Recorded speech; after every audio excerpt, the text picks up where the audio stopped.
Greetings to all of you. These are intense times on the planet. We all feel it. As I speak to you now, gale force winds are outside my door. The winds of change are all around us. How are we meant to move through this time of transition and transformation? We all feel the turbulence in the collective consciousness right now. And we feel the confusion, the angst, the anxiety, the frustration, the bewilderment that surrounds us. So how is it that we can have a sense of hope and consciousness and awareness of what the meaning of this time is about and how we can feel held and supported through it? To me, monitoring and listening to and attuning to the movements of the stars and planets, as well as listening to Mother Earth, are the way in which we can access that wisdom and guidance and support to help us through this intense time.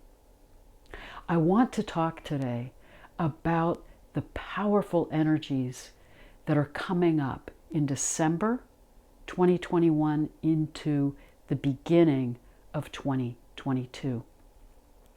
December is an extraordinarily powerful month. We begin the month December 4th with a total solar eclipse. We are then led into the full moon of that lunar cycle on December 18th. 3 days later, we have the solstice, the winter solstice here in the northern hemisphere, summer solstice in the southern hemisphere. And then on December 24th, the final exact square of Uranus and Saturn, guiding us then into January of 2022, when January 17th, Venus emerges from the underworld to begin a new 584-day cycle. These are our powerful patterns and movements in the sky. So what do they mean and how are they guiding us in these coming weeks?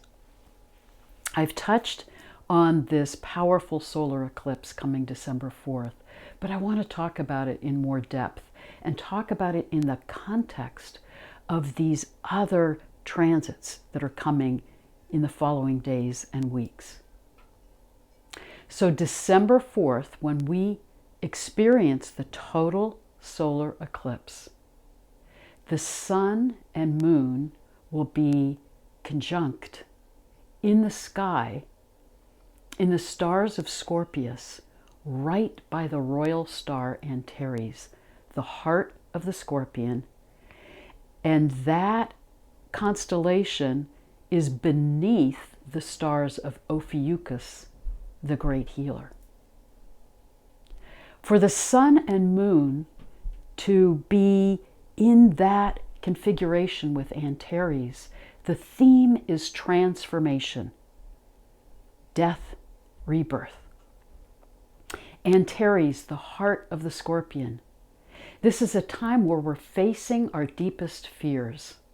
We're meant to look at what needs to change in our lives, what needs to die in order to move into new forms, new paradigms, individually and collectively.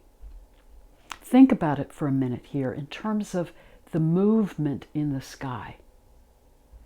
So the sun and the moon move through the stars of Libra to come to that solar eclipse by Antares, the heart of the Scorpion. And then as they continue their movement, they move into the stars of Sagittarius. We had that powerful lunar cycle last month in the stars of Libra, guiding us to look at where is your life out of balance? Where are you caught in patterns, in relationships, job situations, your own inner experience that you're out of attunement with your true self, your soul self. You're out of alignment. Where are we collectively caught in disharmony? Where are we collectively out of balance, out of right harmony with each other, with the earth? Last month was guiding us to reflect on that, to be in that process. And now, with the solar eclipse, December 4th, it's a wake-up call saying, it is time. It is time to let go, to let die what no longer serves you, what is no longer in alignment with your true self, what is out of balance in the world needs to die.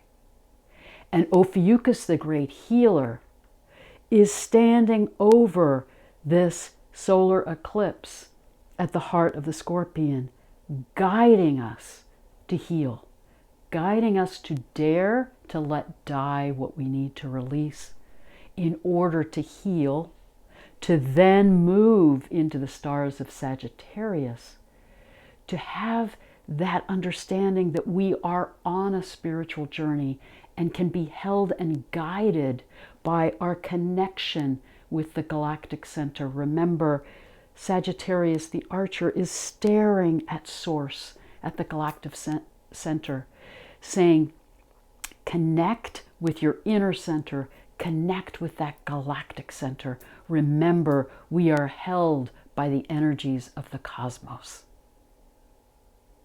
So as you face that total solar eclipse on December 4th, allow yourself to stop, reflect, tune in. What do you need to let go of?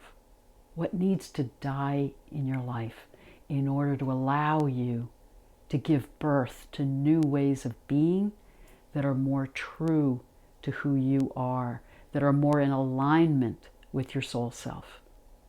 And collectively, it is a time to let go of the forms and structures in our world that are incredibly out of balance. As we then move to the full moon, December 18th, the sun in the sky will now be in alignment with the galactic center, align with Source.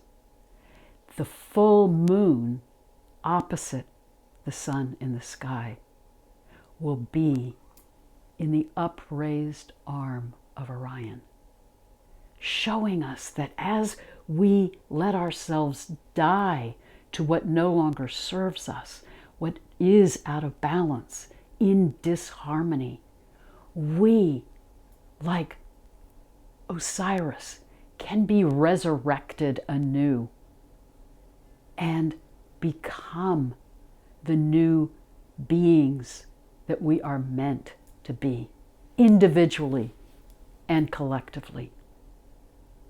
Then 3 days later, we have the solstice.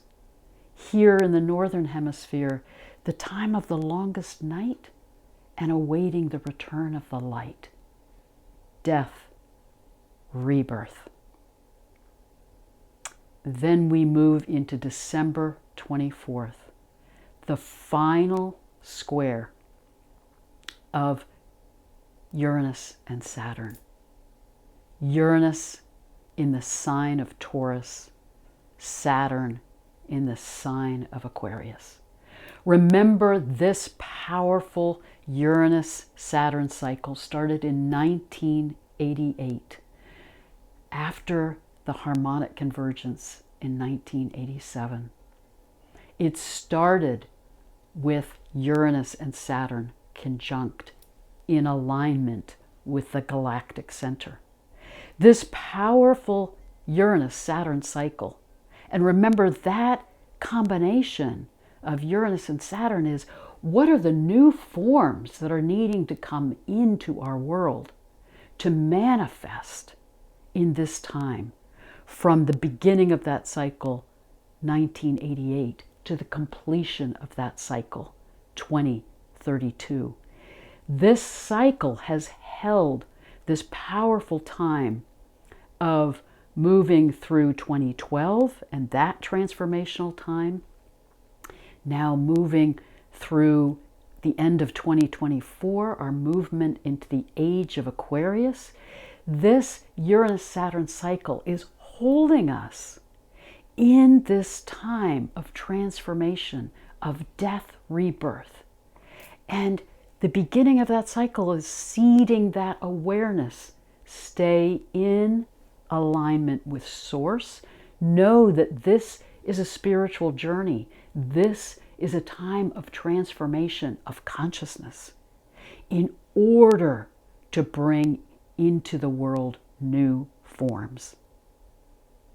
And then the next cycle, beginning in 2032, the combination of Saturn and Uranus together in the upraised arm of Orion. Birth of new forms, resurrection, individually, collectively, moving into new ways of being. We are held and guided in a profound way in this time. The Uranus-Saturn cycle guides us to realize we need to move into these new forms. And we're now at the third quarter of that 44-year cycle, where it is a time to reflect on the journey, let go of what's no longer serving us individually or collectively, to prepare for this new cycle beginning in 2032. So in a profound way, this third quarter, Uranus in the sign of Taurus, squaring Saturn in the sign of Aquarius, is guiding us in how to let go of the paradigms of the age of Pisces to prepare to move into the new paradigms and ways of being of the age of Aquarius. Uranus in Taurus is saying you will find the truth, you will find clarity as you connect and come into relationship with your body, with the earth, Taurus, and with that understanding of divine law, the harmony of being in right relationship with all that is. So as you tune into your body, as you tune into the earth, it's guiding you in getting clarity about where you're out of balance, what needs to change in your life. And Saturn in Aquarius then is saying you can take that clarity to then reflect on the new Aquarian forms that are meant to manifest and come into form.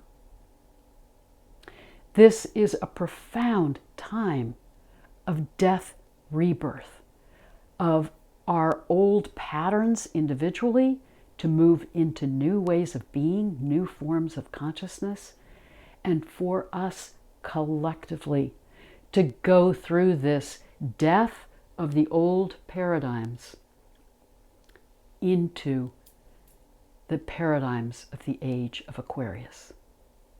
Now, as we navigate this time, we need to remember what it means to be in a rite of passage. A rite of passage that the ancient cultures understood, that sadly we've lost connection with in modern times, is that profound awareness that everything, the planets, the earth, the seasons, the cycle of the day and night, everything is a circular, cyclical process of birth, growth, maturation, waning energy, death, rebirth.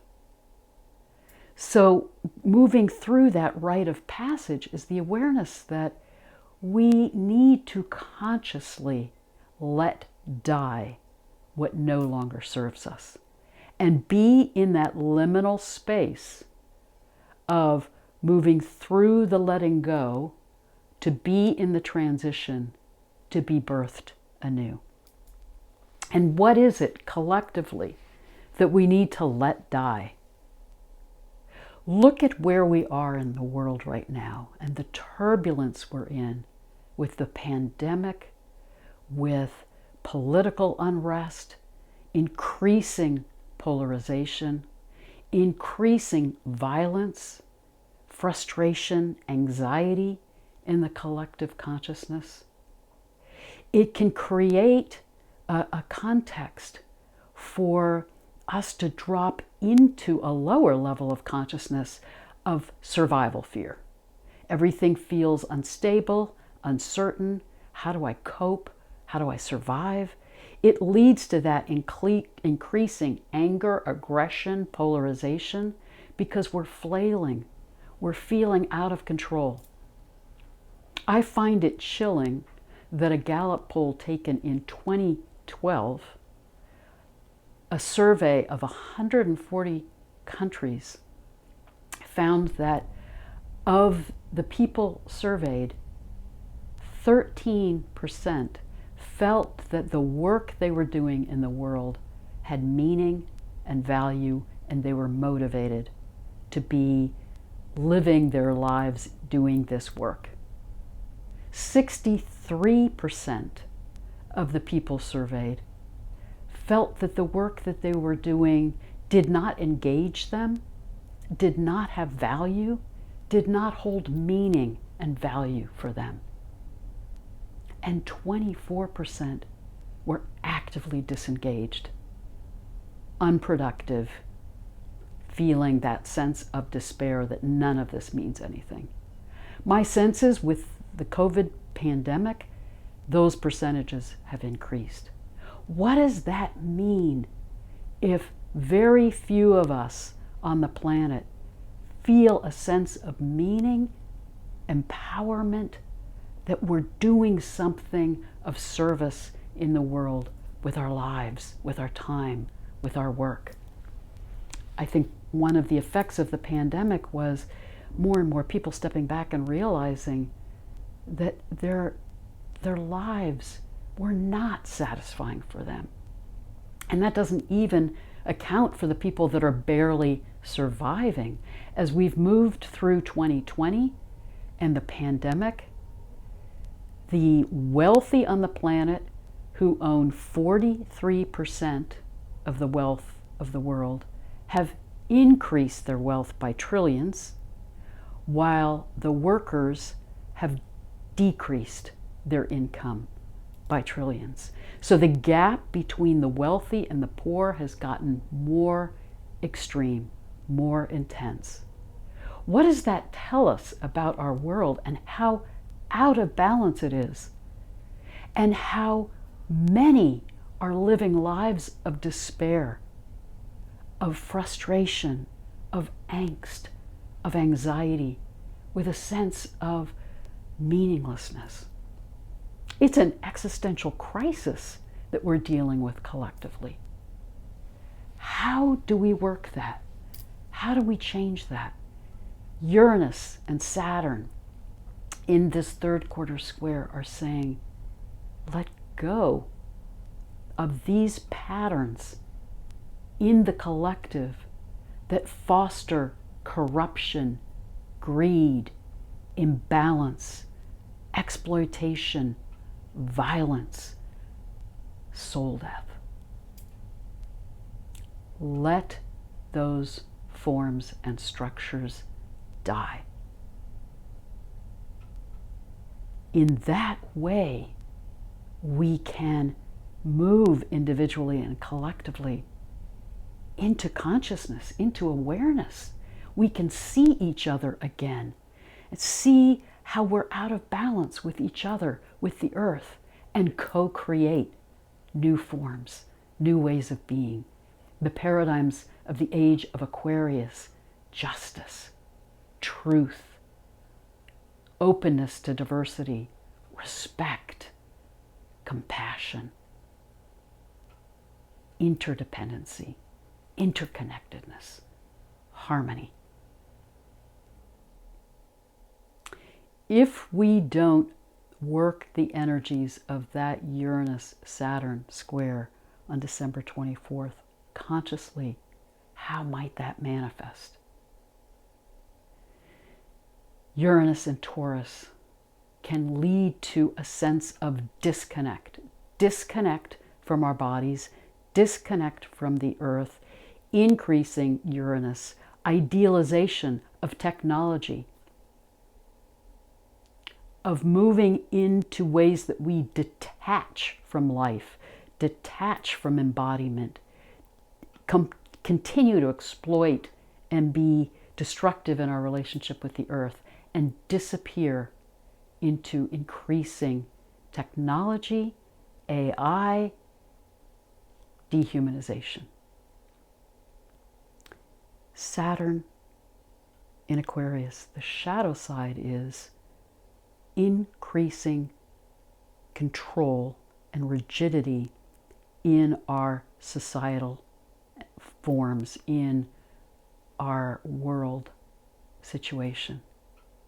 We need to realize that as we're in this turbulent time and this transition time, there is an enormous amount of confusion, frustration, aggression, feelings of meaninglessness, disorientation, discontent in the collective, which creates all of the preconditions for a world order, totalitarianism, which provides a structure and a focus and a sense of safety for people that are flailing and feel lost.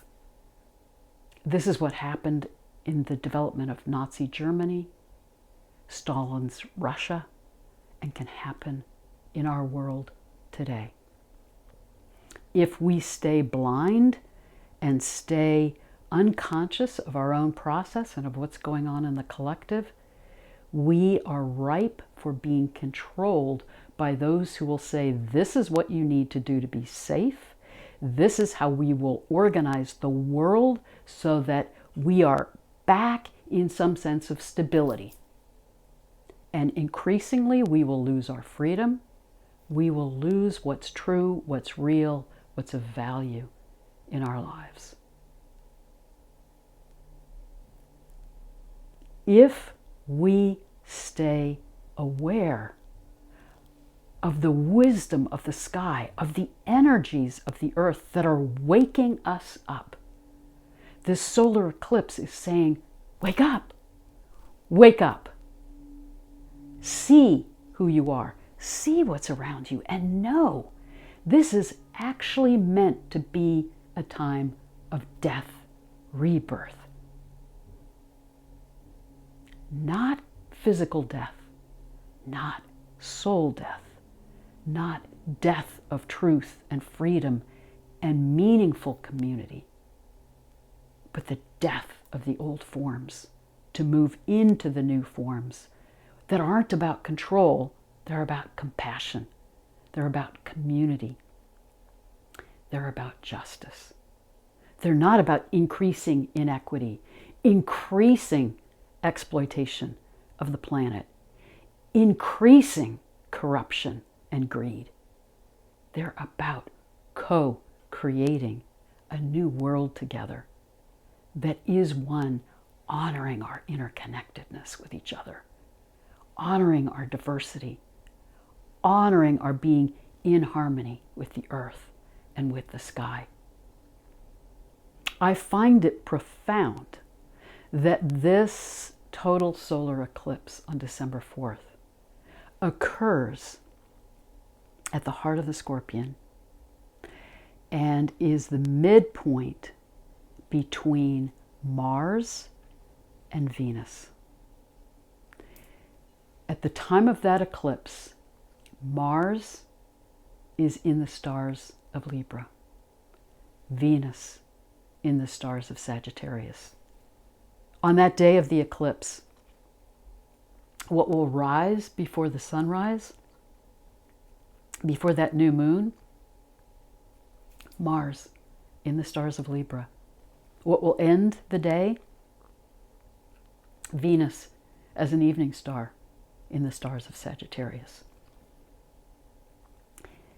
How vividly that solar eclipse is saying, this is a time of death, rebirth.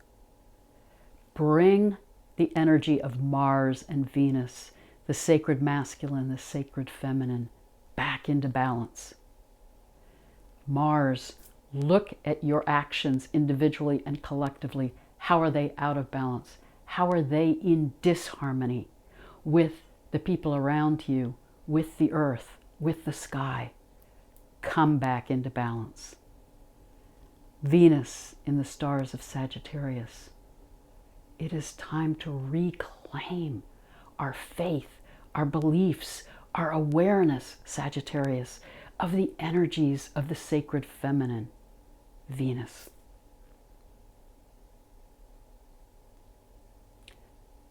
Wake up. Come back into balance. Bring that Mars energy into harmony.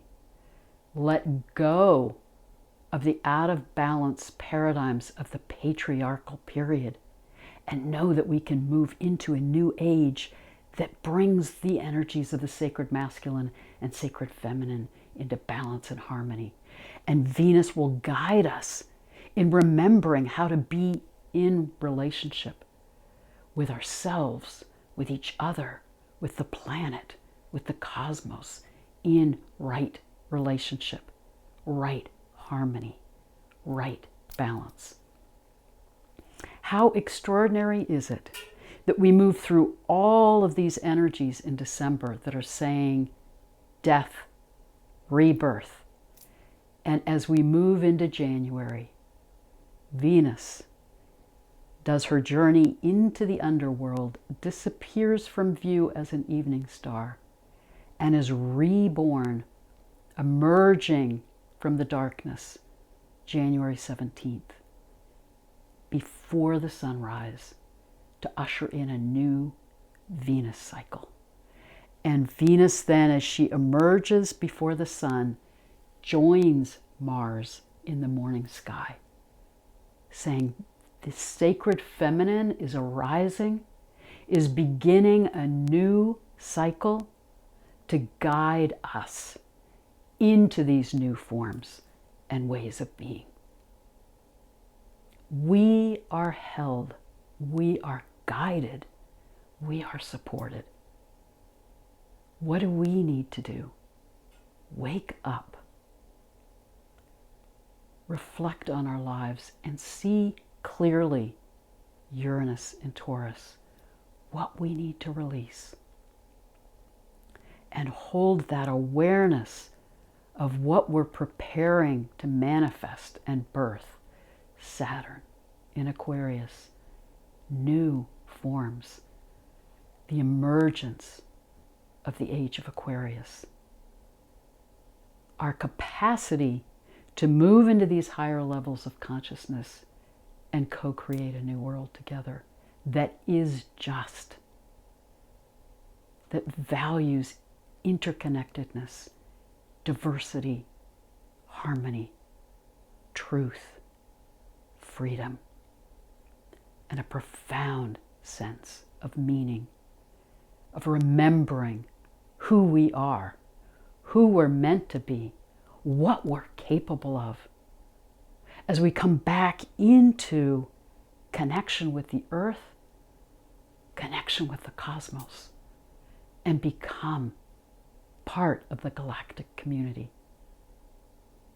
This is what we're being called into. This is what we're capable of. This is the new birth that is meant to manifest if we wake up.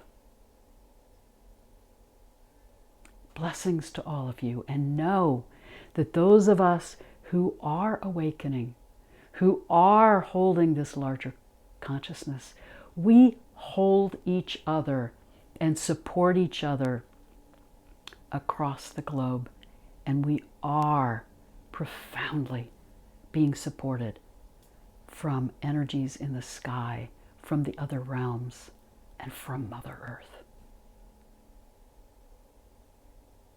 Blessed be.